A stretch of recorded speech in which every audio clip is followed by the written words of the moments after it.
દશામા વ્રતની વિધિ. દશામાનું વ્રત શ્રાવણ મહિનાના પહેલા દિવસથી શરૂ કરીને શ્રાવણ વદ દસમ સુધી કરવામાં આવે છે. આ વ્રતની મુખ્ય વિધિ નીચે મુજબ છે. ઘટ સ્થાપન. વ્રતના પહેલા દિવસે સવારે સ્નાન કરીને સ્વચ્છ વસ્ત્રો પહેરો. પૂજા સ્થાન પર સ્વચ્છતા જાળવો. એક નાનકડી માટીની કોઠીમાં અથવા કળશમાં માટી ભરીને તેમાં જુવાર વાવો. આને ઘટ સ્થાપન કહેવાય છે. દશામાની મૂર્તિ સ્થાપના. માટીમાંથી બનાવેલી દશામાની મૂર્તિ અથવા દશામાનો ફોટો પૂજા સ્થાન પર સ્થાપિત કરો. કેટલીક જગ્યાએ દશામાના પ્રતીક રૂપે 10 આંગળીઓ વાળી ચિત્રિત છબીની પણ પૂજા થાય છે. પૂજન સામગ્રી: દીવો, અગરબત્તી, ધૂપ, કંકુ, ચોખા, ફૂલ, નાળિયેર, સુપારી, કળશમાં પાણી, લાલ વસ્ત્ર, લાલ ચૂંદડી, શ્રીફળ અને ખાસ કરીને માટીના નાના હાથી, ઘોડા, ગાય, બળદ વગેરે રમકડા તૈયાર રાખો. નિયમિત પૂજા: 10 દિવસ સુધી દરરોજ સવારે અને સાંજે દશામાની મૂર્તિની પૂજા કરો. દીવો અને અગરબત્તી પ્રગટાવો. કંકુ ચોખાથી તિલક કરો. ફૂલો અર્પણ કરો. દશામાની કથાનું શ્રવણ કરો અથવા તેનું પઠન કરો. દશામાની આરતી કરો.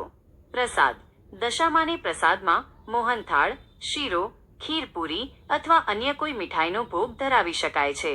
ઉપવાસ: વ્રત કરનારે 10 દિવસ સુધી એકટાણું કરવું જોઈએ અથવા માત્ર ફળાહાર લેવો જોઈએ. બ્રહ્મચર્યનું પાલન કરવું જોઈએ. વ્રત સમાપ્તિ: 10મા દિવસે એટલે કે શ્રાવણ વદ દસમે વ્રતનું વિધિવત સમાપન કરવામાં આવે છે. આ દિવસે વિશેષ પૂજા અર્ચના કરવામાં આવે છે. 10 કન્યાઓને ભોજન કરાવીને દક્ષિણા આપવામાં આવે છે. ત્યારબાદ દશામાની માટીની મૂર્તિ અને અન્ય માટીના રમકડાને નદી, તળાવ અથવા શુદ્ધ જળાશયમાં વિસર્જિત કરવામાં આવે છે. દશામા વ્રતનો મહિમા અને પ્રારંભ. પ્રાચીન સમયમાં ધરાવતી નામનું એક સુંદર નગર હતું. આ નગરમાં આદિત્ય શેઠ નામનો એક ખૂબ જ ધનવાન અને પ્રતાપી વેપારી રહેતો હતો. આદિત્ય શેઠ પાસે અપાર ધન સંપત્તિ હતી. મોટા બંગલા, નોકર ચાકર અને તમામ સુખ સગવડો હતી. તેની પત્નીનું નામ કમલા હતું, જે ખૂબ જ ધાર્મિક અને દયાળુ સ્વભાવની હતી. આદિત્ય શેઠ અને કમલાનું જીવન સુખી હતું, પરંતુ તેમને એક જ દુઃખ હતું: તેમને કોઈ સંતાન નહોતું. સંતાન ન હોવાને કારણે તેમના જીવનમાં એક અધૂરપ વર્તાતી હતી. એક દિવસ શ્રાવણ માસનો પ્રારંભ થવાનો હતો. કમલાબાઈ ગંગા નદીમાં સ્નાન કરવા ગયા હતા. ત્યાં તેમણે જોયું કે ઘણી સ્ત્રીઓ માટીમાંથી દેવીની મૂર્તિ બનાવીને તેની પૂજા કરી રહી હતી. તે સ્ત્રીઓએ માટીના હાથી, ઘોડા, ગાય વગેરે પણ બનાવ્યા હતા અને પૂજા સામગ્રી પણ ઘણી ભેગી કરી હતી. કમલાબાઈએ આશ્ચર્ય સાથે તે સ્ત્રીઓને પૂછ્યું, બહેનો, તમે કોની પૂજા કરી રહ્યા છો અને શા માટે આ વ્રત કરી રહ્યા છો? તે સ્ત્રીઓએ કમલાબાઈને જણાવ્યું, અમે દશામાનું વ્રત કરી રહ્યા છીએ. આ વ્રત શ્રાવણ મહિનાના 10 દિવસ સુધી કરવામાં આવે છે.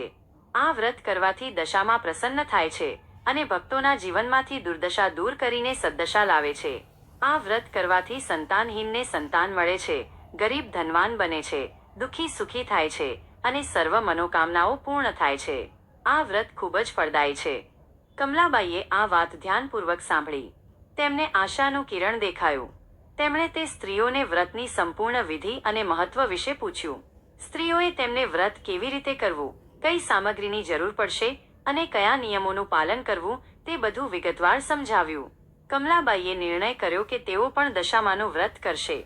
કમલાબાઈ ઘરે પાછા ફર્યા અને આદિત્ય શેઠને આ વાત જણાવી. આદિત્ય શેઠને પણ આ વાત ગમી. તેમણે કમલાબાઈને વ્રત કરવાની અનુમતિ આપી અને પૂજા માટે જરૂરી તમામ સામગ્રી લાવવાનો પ્રબંધ કર્યો. શ્રાવણ માસનો પહેલો દિવસ હતો. કમલાબાઈએ સ્નાન કરીને શુદ્ધ વસ્ત્રો ધારણ કર્યા. તેમણે માટીમાંથી દશામાની મૂર્તિ બનાવી અને તેની સ્થાપના કરી. નિયમપૂર્વક તેમણે દશામાની પૂજા શરૂ કરી. તેમણે 10 દિવસ સુધી દરરોજ સવારે અને સાંજે દશામાની આરતી કરી, દીવો પ્રગટાવ્યો, ફૂલો ચઢાવ્યા અને દશામાની કથાનું શ્રવણ કર્યું. તેમણે ઉપવાસ કર્યા અને માત્ર ફળ આહાર લીધો. કમલાબાઈની શ્રદ્ધા અને ભક્તિ અજોડ હતી. 10મા દિવસે એટલે કે શ્રાવણ વદ દસમે કમલાબાઈએ વ્રતનું વિધિવત સમાપન કર્યું. તેમણે દશામાની પૂજા કરી, ખીરપૂરીનો ભોગ ધરાવ્યો અને 10 કન્યાઓને જમાડી. ત્યારબાદ તેમણે દશામાની મૂર્તિને અને માટીના હાથી, ઘોડા વગેરેને નદીમાં વિસર્જિત કર્યા. કમલાબાઈની અતૂટ શ્રદ્ધા અને નિષ્ઠા જોઈને દશામા તેમના પર ખૂબ પ્રસન્ન થયા. થોડા જ સમય પછી કમલાબાઈને ગર્ભ રહ્યો અને 9 મહિના પછી તેમણે એક સુંદર સ્વસ્થ પુત્રને જન્મ આપ્યો. આદિત્ય શેઠ અને કમલાબાઈની ખુશીનો પાર ન રહ્યો.